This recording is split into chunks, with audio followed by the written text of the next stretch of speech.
Recently, Dr. Reuben Abati of Arise News was under fire by the Igbos in the country. This was because of a statement he made where he made reference to a former leader who is now late, who revealed that the Igbos don't sell land to strangers. But he's right if he says that Igbos are entrepreneurial. And I end by what people say about Igbos. That if you enter a community, a village, you don't see an Igbo man there, please pack your things and go. It means that place is not conducive. However, let me give the flip side. Chief Tos Benson, T.O.S. Benson, former Minister of Information, now late, on one occasion at the Nigerian Institute of International Affairs, and I'm not making this up, he said it publicly. If anybody can contradict me, let them do so. He said something about Igbo people. He said he had an Igbo wife and had an Igbo daughter, that he wanted to buy land in Igbo land for his daughter, for his wife, to say, I'm getting old. Tos Benson is getting old. Let me build in this place for my wife. He said that his in-laws told him that they don't sell land to outsiders. That is the irony of Nigeria about the politics of federation, of unity. The same Igbos who are so industrious that they are all over and they do well in other parts of Nigeria.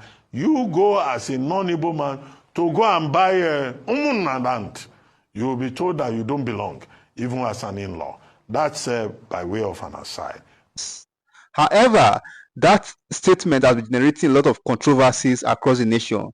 The Igbos who felt that it was false, the narrative was false, and it was trying to demarket the Southeast, took to social media to paint a different narrative, claiming that many prominent Nigerians from other parts of the country were doing excellently well and thriving in various businesses in the Southeast. Let's now turn our attention to addressing a very important matter closer to home, the ongoing furore about sale of land to outsiders in Igbo land.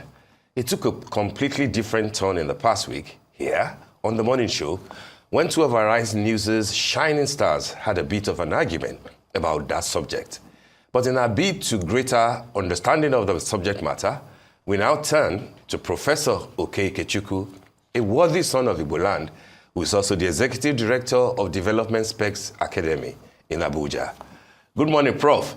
Feels real good to have you on The Morning Show today, and it's been a while. How are you, sir? I'm good, Good morning. Yeah, I'm just laughing because you say there's this very important matter, we are going to discuss this morning. It's an important matter, isn't it, Prof? Shoot. All right, good morning. Certainly. All right, absolutely. I mean, that's just to... Good morning. That's just to establish, context to the discussion with you. And I know, of course, that, your approach will be, essentially to enlighten. And that's why my first set of questions to you, Prof, will be to give your candid opinion on the subject matter, which, of course, will be the land identity as it connects with Igbo culture, using issues at hand as context. And the context, as you know... as the anchor. Well, there are two issues here. First will be what the late elder statesman, who was, a one-time information minister, T.O.S. Benson, said at a public forum quite a while ago about the fact that is neither his wife nor his daughter, his wife, of course, who is Igbo, and the daughter who will be half Igbo and half Yoruba, that he was unable to get a landed property for them in Igbo land because his in-laws informed him that they do not sell land to outsiders. And you know that was the context in which our own Dr. Reuben Abati, made reference to how industrious and how mobile the Igbo people can be, but when it comes to their own territory, it looks that they are always pretty reluctant in yielding landed property to outsiders. So two things here. Is this a case of truth conveyed in a manner that was uncomfortable to a number of people, or there's no fact around this subject matter at all. Whichever way you look at it, how will you describe what T.O.S. Benson said at the time that he did, knowing that he was not a flippant person, knowing that it affected his family, and knowing that it's still, a subject matter that a lot of people are still talking about today? What are your thoughts on this very naughty debate? Well, I'll begin by contextualizing Reuben's observations. Then I'll touch on T.O.S. Benson himself, some other statements and activities associated with him in connection with land. Then I'll raise core issues about why it is not always easy to get land in some areas, and what those of us who are actually from the Southeast, the challenge we have among ourselves about land, beginning with Reuben. Yes, like you said, he started by pointing out some good things about the people from that part of the country. Then he made a reference to the comments of T.O.S. Benson. Reuben was not speaking as Reuben Abati. It was reported speech. In other words, he was telling us what he heard. That's number one. Number two, there's then the perception, okay, if a man as Benson would say this, there's also the possibility that this is factually correct. But that's if what Benson said. You've said he's not a flippant person. That is correct. But what if in that instance, actually, the statement is not correct? And I asked that question knowing for a fact T.O.S. Benson's in-laws are Mbiri people. That's the place of the former Minister of Education, Obaji, the husband Sam. We spoke about some of these things. He is their in-law. He was their in-law. Now, when I marry your daughter and I come to you for land, should you look at me as a possible source of income, or should you consider the fact that my daughter is in your custody? In fact, rather than sell land to you, I'll give one to you. The closer my daughter is, the easier it is for me to be sure she's being well taken care of. So for the record and for all of us, Mbiri people gave land, donated land to Chief Benson at Mbiri, which he used, in fact, at his own discretion to construct a post office for the people. And the structure is still there.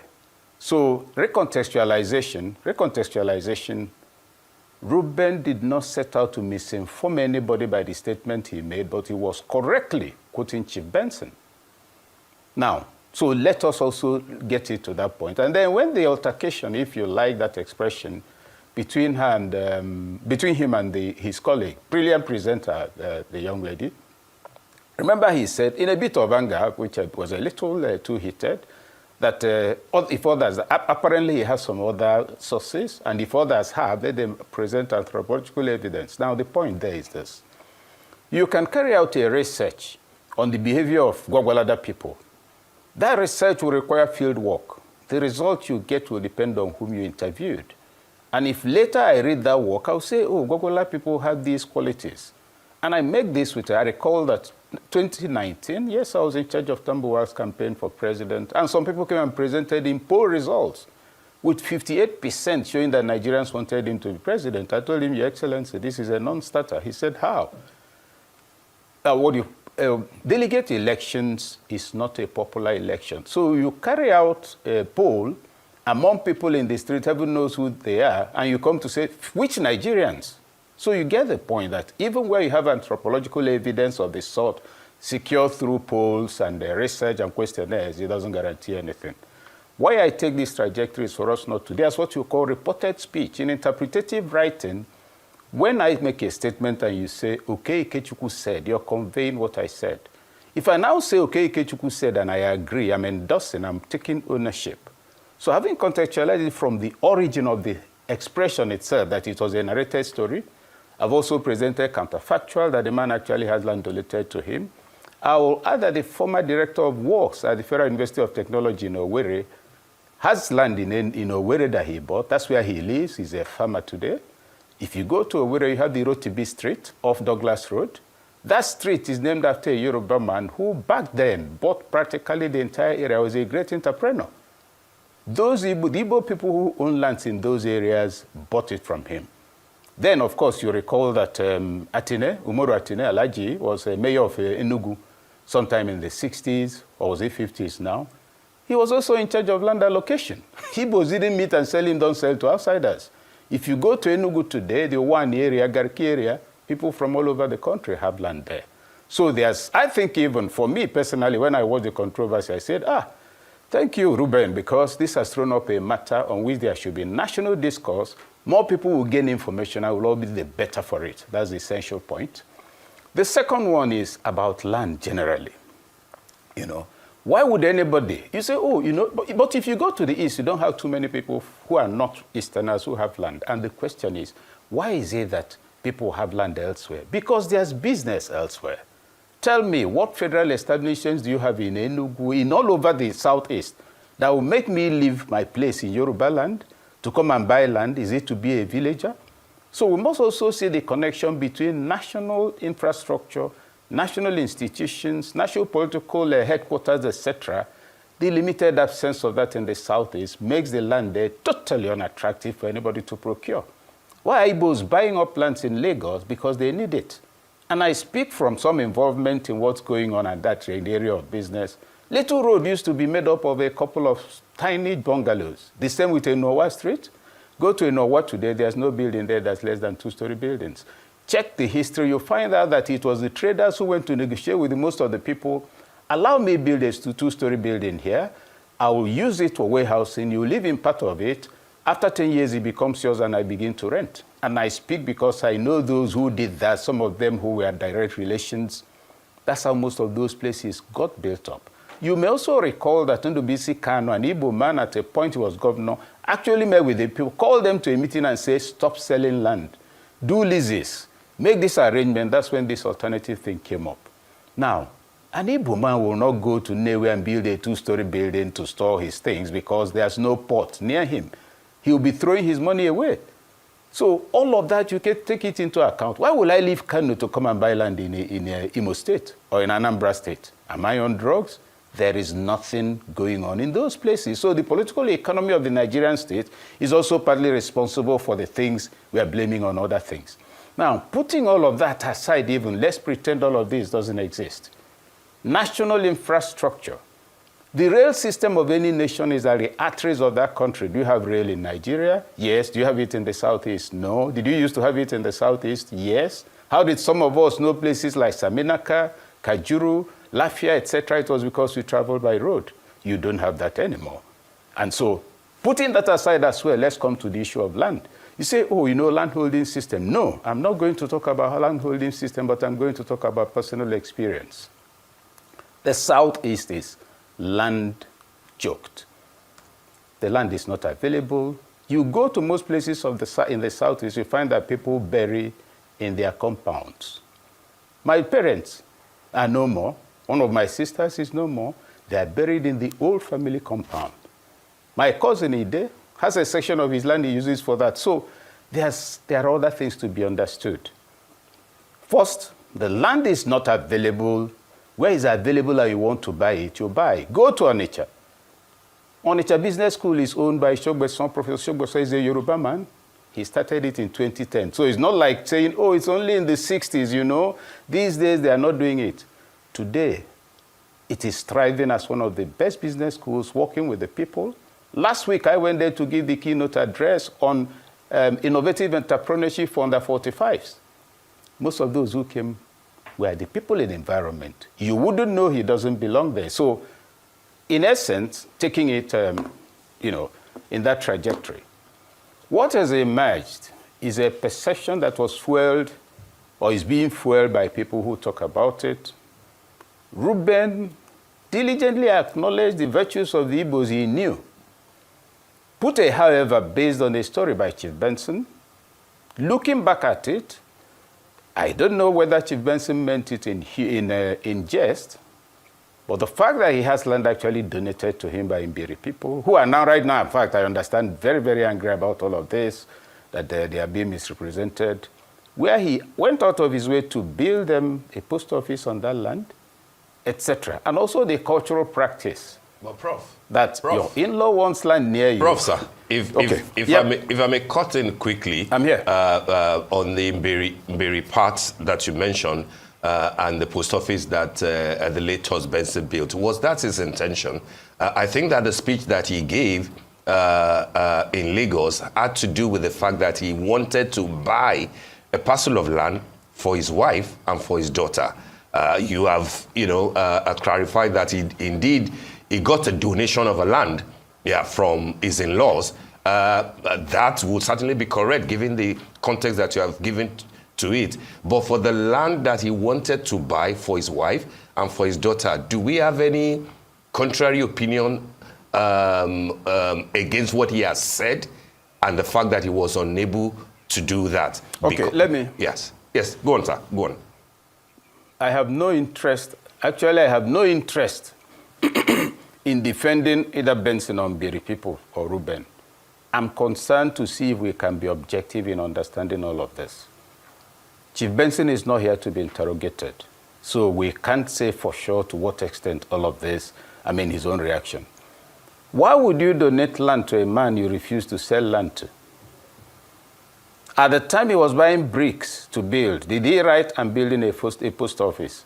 In fact, if you refuse to sell land to him, that's the more reason why you will not donate land to him. If it's what he wants to do with it is not right. People don't understand the relationship. Remember, Chief Benson lived in Port Harcourt for part of his life. The father of his wife, the late Chinyere, also lived in Port Harcourt. That's how the relationship began.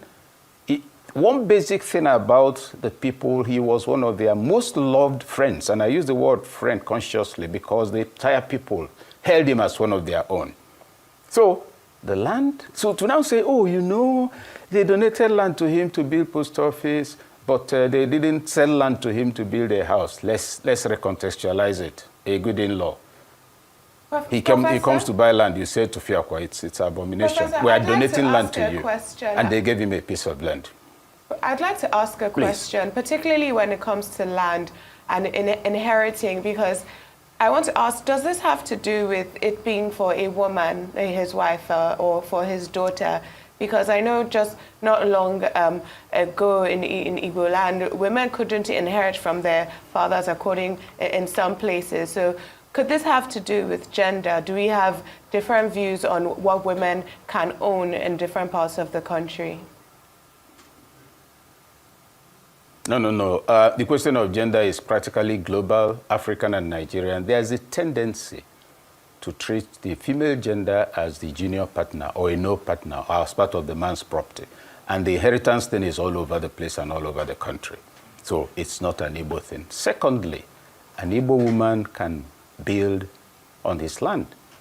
Supposing, and this is a cultural thing in the East, you have a man who doesn't have a daughter, and one of the daughters decides, okay, I want to keep the family name, and she marries a wife in the name of the family, and so she remains, quote unquote, the man in the place. But I want to take it around so that we see this whole thing about inheritance. I'm from the East. I'm the first son of my parents. By a law of inheritance, everything they left belonged to me. But I called a family meeting and said, well, there are 6 of us here. Everything Papa and Mama have left belonged to me. Is there any dispute about that? Everybody said no. I said good. From my own understanding and the spiritual orientation I live by, we are 6. If I'm the most irresponsible among you, nobody will take this from me. I can squash it in 2 weeks. Now, I want to divide it into 6. Each person takes his part because we're all equal. He had 6 children. After I said that, a total stranger had said, well, we heard about what you're going to do. Are you also going to give the same to everybody, irrespective of gender? So there are such things. And that's what I did. Split it into 6. Everybody equal component. Somebody proposed, since you maintain some of those things, over the years, and rebuild this one for Papa did this, why don't you take the value? I said, there's no value to a labor of love. The the handshake Papa gave me, I have to return it if I have to take money for what I did. Now, putting all of this aside, the point is this. We are dealing with a controversy that actually does not exist. Ruben was not quoting himself. He didn't say, I hate Igbo people. He was trying to make inferences based on what he had heard and which nobody had contradicted. And Ruben is a scholar.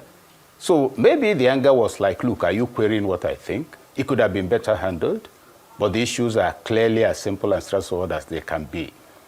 When you find that Igbo land with very tiny land mass doesn't have too many people there, you must ask yourself a question.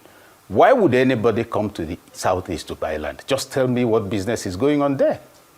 Go to the southeast now and cite any massive industry, whether petrochemical, whether you like it or not, wherever you are in the country, if you're made GM, you'll come. Support services will come, technical people will come. The only thing going on in the southeast in the name of business is the business of the people. If you go to Ogbomosho, check the population. Is it filled up with outsiders? You find Igbos there because they find trading opportunities. They are traders mostly. So let's not mistake an economically and socio-political determined variable. Let's not take it to be a conscious conspiracy. Why didn't Igbos meet and tell Umoru in Enugu, no, don't allocate land? So let's not delude ourselves. There is no incentive for any Nigerian outside the southeast to go there and buy land. There's incentive in Abuja, there's incentive all over the place, because if you buy, you make a lot of money with it. El-Rufai came here and told us that the lands in Abuja are 80%, I think at least not less than 65% owned by Igbos. Now, were they buying it to keep? It was business opportunity. The rentals in Lagos, the purchases in Lagos for the same reason. So let's contextualize it properly and end this controversy. Yeah. Okay, Professor, okay, the incentive in itself might not sometimes be financial, but let's talk about, the Igbo culture. In the Igbo culture, the perception is that land is often seen... Sorry, please. Sorry. Yes. I was talking about... Sorry, before you I was talking about the incentive. For example, the example that we've touched on quite a number of times this morning about this man trying to buy land for his daughter and his wife. In that moment, might not necessarily have been strictly financial, but trying to actually invest in his family is the point I'm trying to make. But let's talk about the perception in Igbo culture that land is often seen. Sorry, please. Yes, sorry. Before we run away from that, investment for his daughter and his wife, we must also ask ourselves. Benson was a very sophisticated man, a businessman, somebody in the entertainment industry. If he wanted to make investment for his daughter and his wife, is it to go and build a house in their village? So we might choose to pursue it, but the fact that there's land donated to him at no cost, for me, given our culture and our attitude to in-laws, your in-law, you handle him as an egg so that he doesn't break the egg you gave to him. That's my perception of that land. That is possibly, at the time he spoke of land, that they said, no, please come, Biko, come and take this one. You're our in-law, you're our brother. That's a possibility I want to look at. The context of his statement, if you had a video, one would have seen whether he was joking or he was laughing or whatever. But he's taken here without the benefit of over 20 years of knowing what happened in that hall. We're seeing it as a statement he solemnly made. I went there to buy land and nobody sold land to me because they said I was an outsider. Who is an outsider? Well, land in Igbo culture... So the second point, the issue you wanted to raise about land... About how it's often seen as a communal heritage. How do these debates, especially like the ones that our co-anchors had during the week and the ones that we're having now, impact economic development in the Southeast, especially with respect to investments and partnerships with non-indigens? I wonder if you would suggest any policy or communal adjustments to address these concerns surrounding land sales to non-indigens while also preserving Igbo cultural values? If I respond to that question in the way you framed it, it will mean admitting there's a policy about selling land to non-indigens. That policy does not exist. That notion does not exist. That attitude does not exist. Communal ownership means that lands, you know which kindred has which land. The challenge often is that you may have a piece of land here and a piece of land there, and there are the lands of 3 other people in between your own. You now say, okay, I am interested in your land. They say, well, do you have land elsewhere? Let's compare the sizes and we take it in exchange. That's number one. Number two, as a family is growing, you already know that this is a person who will have the main house. If the family has no other lands elsewhere, which is actually the case in most places, including my own place, as you grow older, you go to buy land. My father bought the land on which he built. I bought land also, and with great difficulty. So there is nothing about outsiders. There is just no land. If people are converting their places to cemeteries, because there are so many things that need to be unraveled. And I'm actually glad this whole thing came up, because there's this imaginary perception of this, oh, you know, they will come here and buy land and do businesses, but they will not sell land to them. They are so insular, they are so nothing of the sort. The communal ownership thing presents a problem from the angle of having land that's big enough for anything big. So to do something, you find negotiations with 3 or 4 families. Somebody may even refuse. You've got 3 sections. There's a 3rd section that will make it the exact size you want. And you say, no, we're not selling our own. We're attached to it. It's a family head who got it so and so centuries ago. All that problem is there. But as for a conscious, deliberate attitude towards outsiders, no, not at all. Let's look around. I cited Rotini Street, you know, where, yes, and all the rest of it. So we need not drive a narrative that does not exist. If you say that you don't have too many non-Easterners owning land in the Southeast, that's absolutely correct. If I'm a non-Easterner, there's no reason why I would go there to buy land, quite frankly. What for? Is it the population? How many of them in the Southeast like to live in another person's house? What business am I going to? Is it that will warrant my going there to buy land? But there's business in Kano that will make me go to buy land. I can build a hotel. There's business all over the place. There's every reason why I will spend $1 trillion to buy land in Metama in Abuja. If you lease it for 1 year, I'm done for the rest of my life. I mean, for 10 years. So what is it in the East that you have? Businesses, shops, opening and closing at the end of the week. That's why somebody will leave Jigawa and come there. No, he will come there and sell his car, holding only a mat. After selling, he goes back. He has no further incentive to stay on. Somebody comes from Bayelsa, he has something to do and go back. There's nothing to detain him here. You go to Lagos, there's a lot to detain you. The business opportunities are there, the incentives are there, the infrastructure is there, the resources are there. And you also have a metropolitan setting that will drive other businesses that didn't even occur to you before you came. The port is there.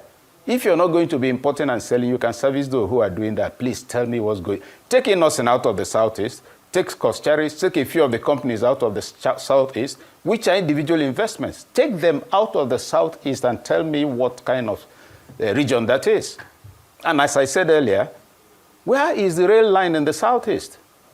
The gas plant we've been talking about all over how to develop this country. What's the gas plant? He said, oh, it was in the what do you call it, in the plant. Where is it in the Southeast? How long did it take to build the second Niger bridge? How long did that take? Right. Onitsha Port has been on the card the first time it was inaugurated. So there are a lot of things there, but the point is, as I'm saying, I'm calling for objectivity.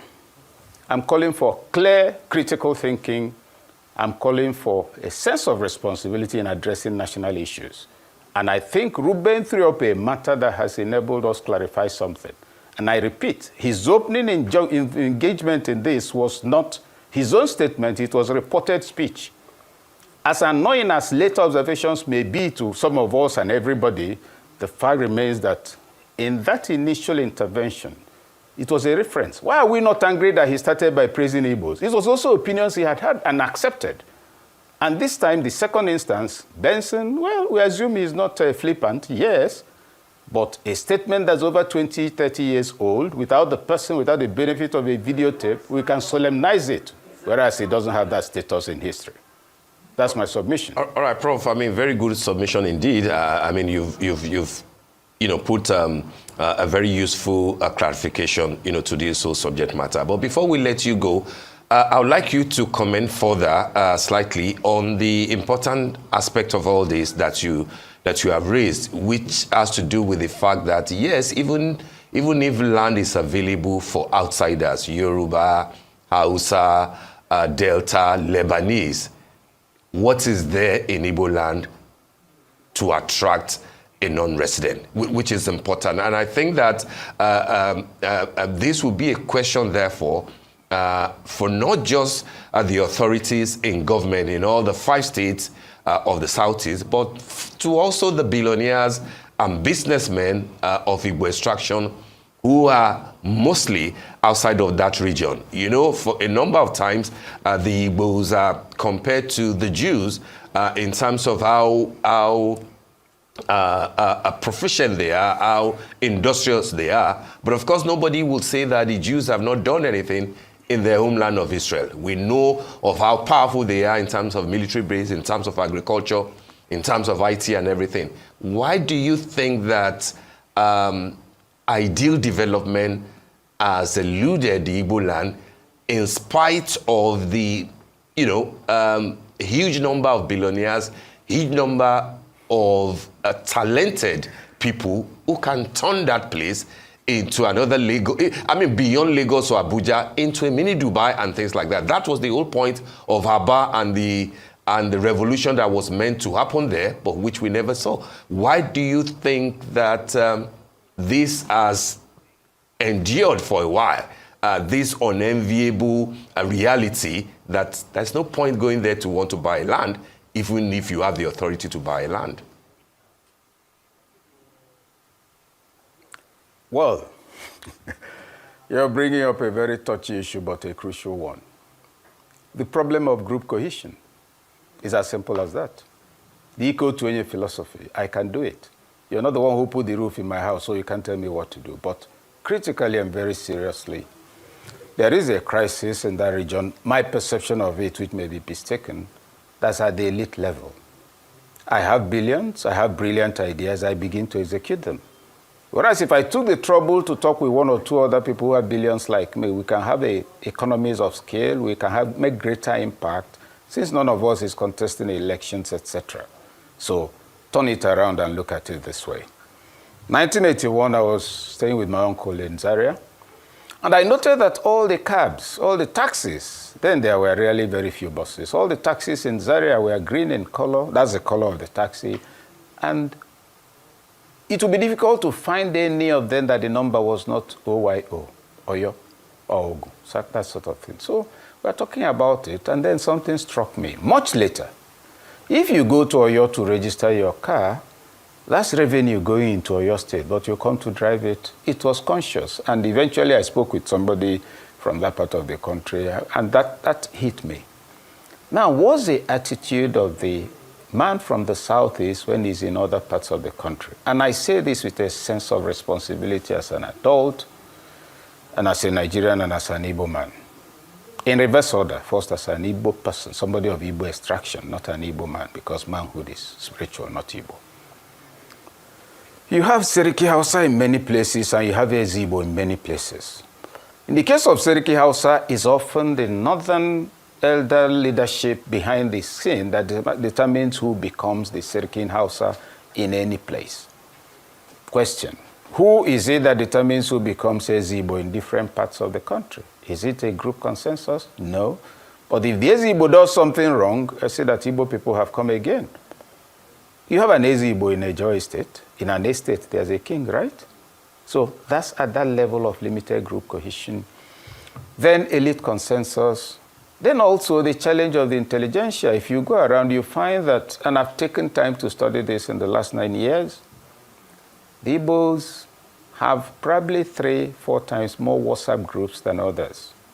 And you say that for some who are somewhat tangentially conscious of the challenge, they mistake WhatsApp activism for interventions and say, share this until everybody knows what is going on. Then you look at the security challenge in the Southeast. Look, you're talking about why the millionaires are not coming together. The governors, are they coming together seriously and not right now? It took Peter Obi, who was not part of their party, to hold them together while he was in Abga. Did they come together to bury Ojukwu, the greatest hero they've had since the 70s, since the 60s? Was they not changed? Did all of them contribute what they needed to?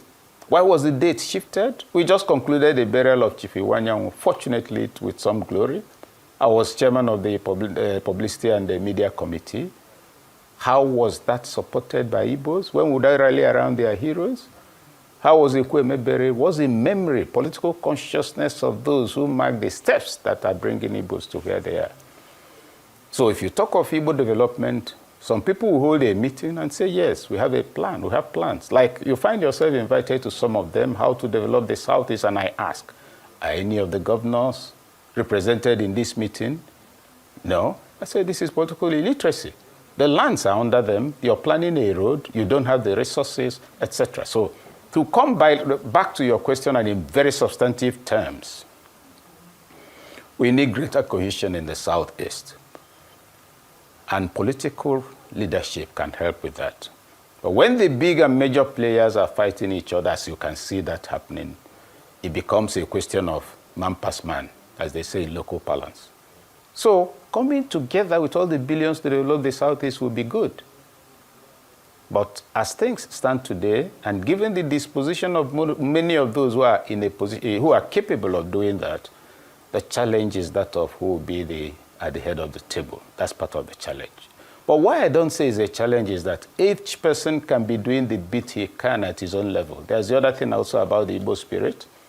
If I discover that you're giving water to your village, you're building roads, giving scholarships, the competitive spirit, positive competitive spirit, okay, he can uproot an Iroko. I too can uproot 2 Irokos. That's the kind of competition you're likely to find, that where those billionaires begin to make interventions, the other one will say, how can his town look better than my own? No. We're all here. Let those who are going to see his own in the next 18 months is my own, they'll be coming to. That's the sort of thing that needs to happen. But the major crisis of lack of political cohesion remains the greatest misfortune of the Southeast as I speak. Because whether as a voice at the national level, whether through Ohanese, that they should rally round, whether through youth leaders, among other things, the crisis remains. You hear more than one voice on most issues, and this doesn't sound well outside Igbo land, and it needs to be resolved. But yes, you have enough resources by Igbo sons and daughters to develop the place. All right. If they can't get a consensus, let them focus on their areas and let there be a competition about who can do better than the other in developing his area. All right. Professor Oke Ikechukwu, scholarly and engaging as always. Thank you so much for shedding light on this subject matter this morning. And we do hope, of course, that this will put a closure to the whole controversy and innuendos being shared on social media. The Igbos didn't take it easy with Dr. Reuben Abati over that statement. But I feel there was nothing wrong with that statement. It was just a reference he made. Many picked offense because even while Ojokbe, a colleague of Dr. Reuben Abati, was trying to draw his attention, if he could make further statement to make clarification on the statement he made, he outrightly shunned her and declared war against her, noting that if it was because of what people are saying, that he was not responsible for their misunderstanding, that if she was saying things on her own, that he will openly declare war against her. That statement again ignited a lot of controversies across the nation by many Nigerians.